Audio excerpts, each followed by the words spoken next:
Hello and welcome into this edition of the Golf Channel Podcast with Rex and Lav. Well, that was an exhilarating Saturday of the U.S. Open on an increasingly crispy Pinehurst number 2. Bryson DeChambeau earns a 3 under 67, and now he will take Rex a 3-shot lead into the final round of the 124th U.S. Open. We'll be paired in the final group with Matthew Pavon.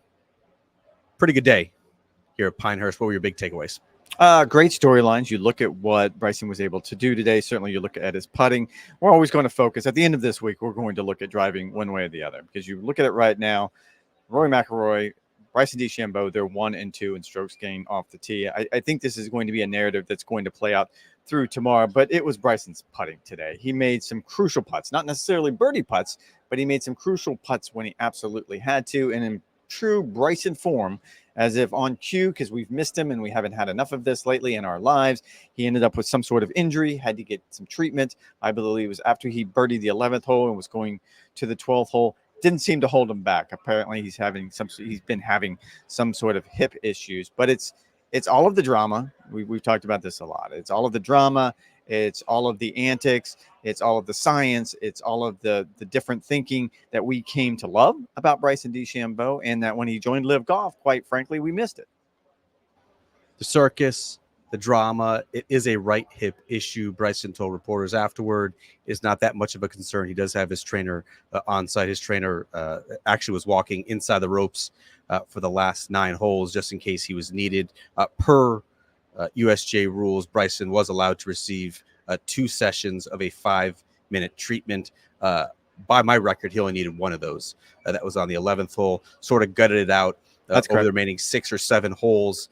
But you could tell that he was definitely hindered, perhaps not in driving distance. He was bashing, I think he averaged 344 yards off the tee in the 3rd round, but he definitely missed some shots right, which in talking to his caddy and his trainer afterward, that was an indication that he was feeling a little bit on the downswing. Again, he did not think that this would hamper him for the final round.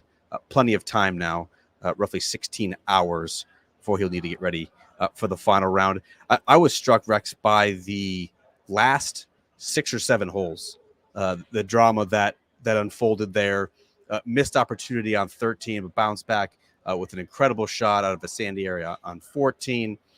Great up and down on 15. The out of nowhere double, just when it looked like Bryson DeChambeau might be anywhere from 4 to 5 shots clear of the next closest contender, gives 2 back and then hits a pitching wedge. Again, a pitching wedge on a 190-yard par 3 on 17 to increase his lead by 3 shots. This is the Bryson that feels unbeatable when he's second in the field in strokes gained off the tee, hitting it as far as he does, typically as straight as he does, and then pouring in putts like he is. I believe he's ranked inside the top 5 in strokes gained putting as well. That combination, just as it proved at Winged Foot, is just exceedingly difficult to beat. We'll see. If you look at the leaderboard behind him, I'm sure we're about to get to that. There are a lot of stacked players back there. You have Rory McIlroy, you have Patrick Cantlay, you have Hideki Matsuyama. You and I can probably have a really interesting conversation about how far back at this point, with only 18 holes to play, is too far back. But I tend to agree with you. This is Bryson, not necessarily at Winged Foot when he won the U.S. Open there. I felt like that was a different model, whatever point version we want to refer to that as. This is a new version. And look, he is still the scientist. He's still going to be the one that drills down into equipment the way no one else does. He's still the one that drills down into the math of the game like no one else was. But it seems to me he's more at peace with himself. It seems to me, and he actually got a little emotional tonight, and he threw the number out there that 3 years ago he was a different person, quote unquote different person. And I think that's a direct response to the way he was trying to change the world. And we've addressed this before. Like, he was going to either try to reinvent the game or he was going to ruin the game. There was going to be nothing in between. And I think what he's referencing in sort of that time frame 3 years ago was the idea that he couldn't understand why other people couldn't wrap their minds around what he was trying to do and why he was trying to do it. And now he's gone on another journey. He joined Live Golf. I think he probably missed the limelight a little bit. I think he missed the arena a little bit, and he learned a lot about himself, is what it seems like at this point, that he doesn't need golf to be happy, but he certainly is fulfilled by what he's able to do on the golf course. Someone asked him tonight in his press conference, why do you like tournament golf? And he didn't even let the question get out, and he blurted out the 14th hole.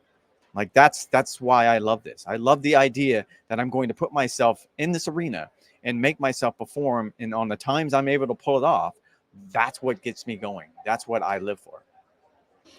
I mean, he's a vastly different player, even if the stats are similar in terms of driving distance based on what he was doing at Winged Foot. If you remember that golf course that year, the fairways were so fast and they were so tight that everyone was missing fairways. And so it became abundantly clear that Bryson's bomb and gouge strategy was going to pay off. So essentially just hit it as high and as far as you can, wedge it onto the green, and try and make your birdies or pars that way. That strategy does not pay off at a course like Pinehurst. We sort of saw it in the sense that he was hitting it so far down there on 14 and 18 as examples, where he's getting such a high lofted club on there that he can still make it work.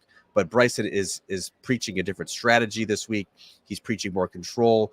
There's certainly more comfort in his equipment. When I talked to his caddy, Greg Bodine, for about 10 minutes on the practice areas, he was waiting for Bryson to hit some balls in the fading daylight here. He was describing to me the equipment changes and how it has impacted Bryson's game. With the crank head driver, it's essentially a long driver's head on a normal driver's shaft. And so there are sort of corrections that the club face is making, so he can never hit it, terribly offline. The rationale and the thinking made you wonder, like, why doesn't everyone put this in play? But the fact that they can counter correct even the slightest mishits. Of course, the USJ will probably crack down on that driver head sometime in the next decade. Same thing with the 3D irons and the bulge face, and how that has sort of taken sort of the big miss out of Bryson's game. And again, he has always been an above average putter, and he continues to be here this week at Pinehurst. I'm with you on the emotional aspect as well. He's clearly thriving with the crowds here. I would actually say that he's the crowd favorite, even slightly over Rory McIlroy. And Rex, I think there's obviously a showman's aspect to Bryson. There's certainly a sense that he's missed it, but I sense that he's changed because of Live Golf and the fact that he has teammates, whether it's Paul Casey, whether it's Charles Howell III, whether it's Honor Bondley here. He is always surrounded by someone who has his best interests in mind, and his and theirs. According to his caddy, Greg Bodine, that has been a big part of Bryson's renaissance over this past year or two. I'm going to push back a little bit on this, and I'm not quite sure the teammates who are around him. You talk about Paul Casey and Charles Howe and Annabon Lahiri. I'm not quite sure this isn't a brotherhood. Like, I don't know, having his best interests at heart is the right way of saying it. I think he's part of a team, and sometimes it's a built-in support system. Someone has your back, and sometimes that's someone's in your face, and that's someone's telling you that sounds ridiculous. And I can tell you that conversation has happened within that team room quite a bit. I know that firsthand, where he'll say something and everyone's around him will just be like, no, we're not going to do that. That's ridiculous. And I don't know that he had that in his life before he landed on Live Golf. He had a lot of people around him that depended on him as an economy in and of himself.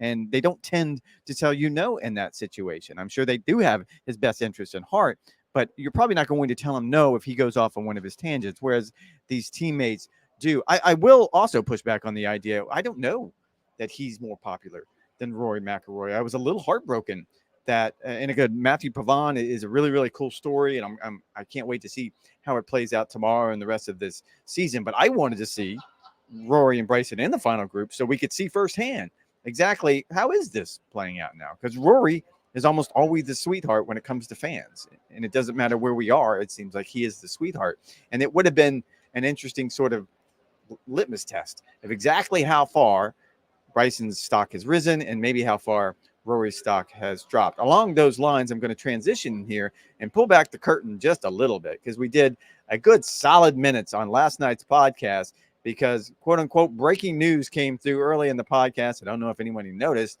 but my colleague here said that Rory would be playing with Patrick Cantlay. And we took a deep dive into that. And then we realized after the fact, after we've already uploaded the podcast and I'd moved on to my duties with Live From, and Ryan had started writing that, no, they actually weren't paired together. So we had to circle back around and fix it and cut it all up. And you did that. You did a fine job. Now I'm wondering to myself, maybe we can just take that cut 10 minutes and slide him in here since Rory is playing with Patrick Cantlay.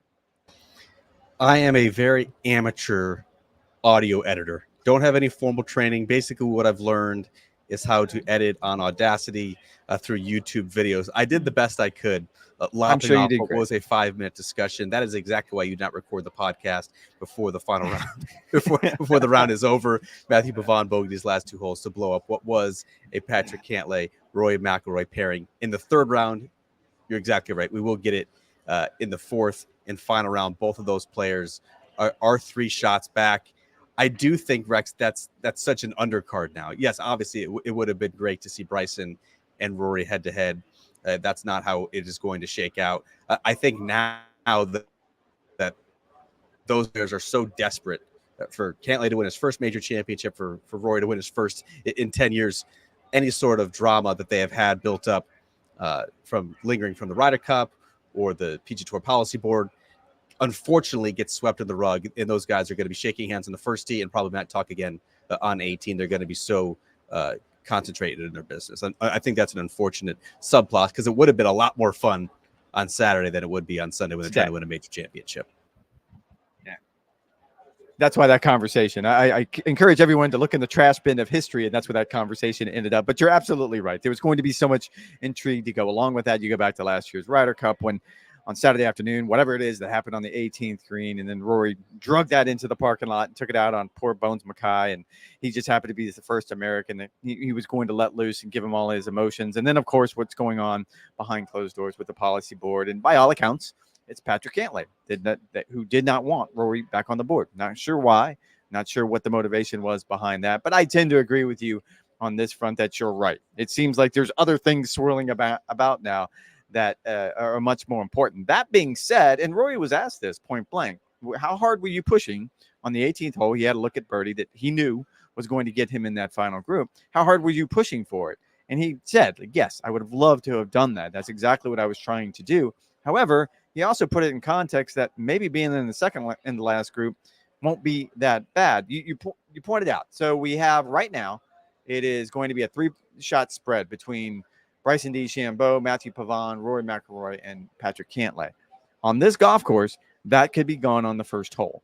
So I don't think anybody who's 3 or 4 or even 5 shots back right now is thinking to themselves that, oh, I can't do this. Bryson's going to have to help me out.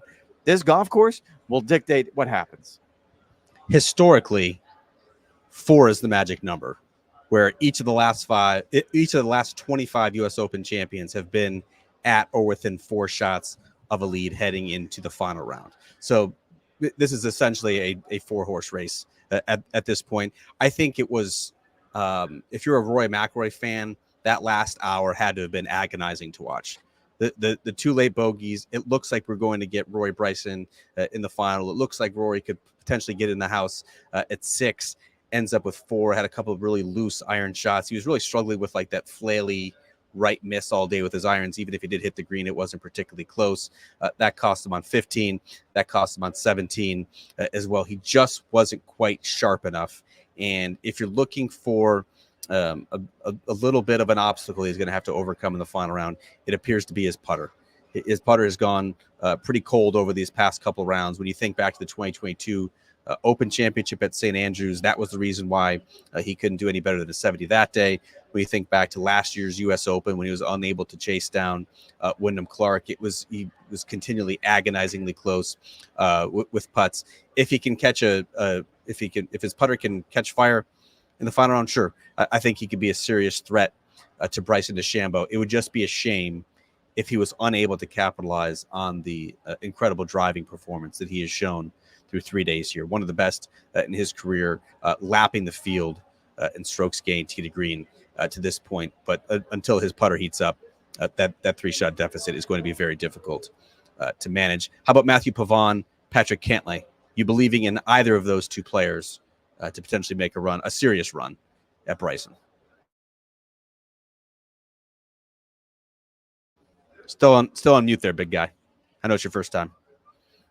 That rookie move. I'm having to mute it because you're speaking loud and you and I are in close proximity, so I had to mute it. I don't know about Patrick Cantlay because it seems like Thursday was his best day as far as ball striking, as far as putting, everything that goes into it. And what I saw today was a very gritty performance, and that could very well get it done on this golf course tomorrow. However, on a golf course that's not giving up a lot of birdies, so bogey avoidance, it suddenly becomes the most important thing that you have to do.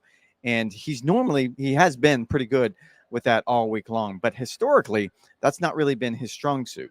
And I'm just curious, at what point does that kind of catch up with you? And I'll say the same thing about Matthew Pavon. He is first in the field in strokes gained putting, and he is 90 something this season on the PGA Tour in strokes gained putting. So clearly, he has found something this week. Normally, those kind of hot stretches don't last that long for a player like this that probably just is not that level. Now, I say all this only to point out that when I asked Matthew, you've never been in this position before, how are you going to kind of tackle it? And he went right back to the idea this is his first year on the PGA Tour, and he was qualified for the signature events. And he said from the outset, it felt like I was playing a major championship every single week. He went to Bay Hill. It was so hard. You go to the Players Championship. It was so hard. Fast forward a few weeks. You went to Memorial. It was so hard. Like, all of them feel like major championships. I like the attitude. I'm not sure if it's sustainable based statistically on what he's done on the greens, but I do like the attitude. Yeah, it doesn't feel necessarily sustainable. I mean, he's first in the field in putting. That's not exactly what you'd like to see. You'd like to see a little bit more balance through the bag. He has not had that. Again, if he has the putting round of his life, maybe he can. I'm expecting the moment to be too big for him. The support in that final group will be overwhelmingly in Bryson DeChambeau's favor. As it relates to Patrick Cantlay, you would think that Pinehurst would be the perfect golf course for him, one that sort of stresses patience, one that preaches discipline. That is Patrick Cantlay's game to a T. He's not going to overpower any sort of golf course. Again, he's clearly making strides with the work that he has done with Jamie Mulligan that you outlined on the podcast on Friday night, but he's not quite there yet. Just 9 greens in regulation hit on Saturday while making more than 100 feet worth of putts. Again, that does not feel sustainable. This certainly feels, Rex, like this will come down to a ball striking contest, potentially a driving contest between Bryson DeChambeau and Rory McIlroy. Who's your winner? At what number? And why?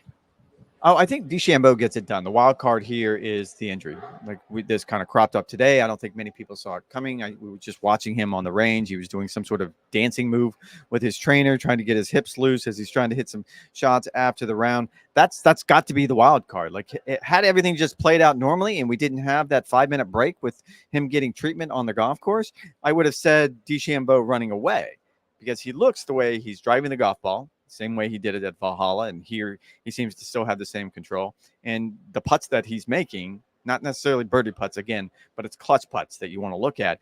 Like, I'm not quite sure anyone could have caught that, but there is that question mark that's hanging over it now. And as I pointed out, the people behind him all know this. Like, they know that all it takes is one bad hole, and suddenly this is a wide open race. So I'm going to lean into Bryson DeChambeau, but not nearly as boisterously or as loud as I would have otherwise.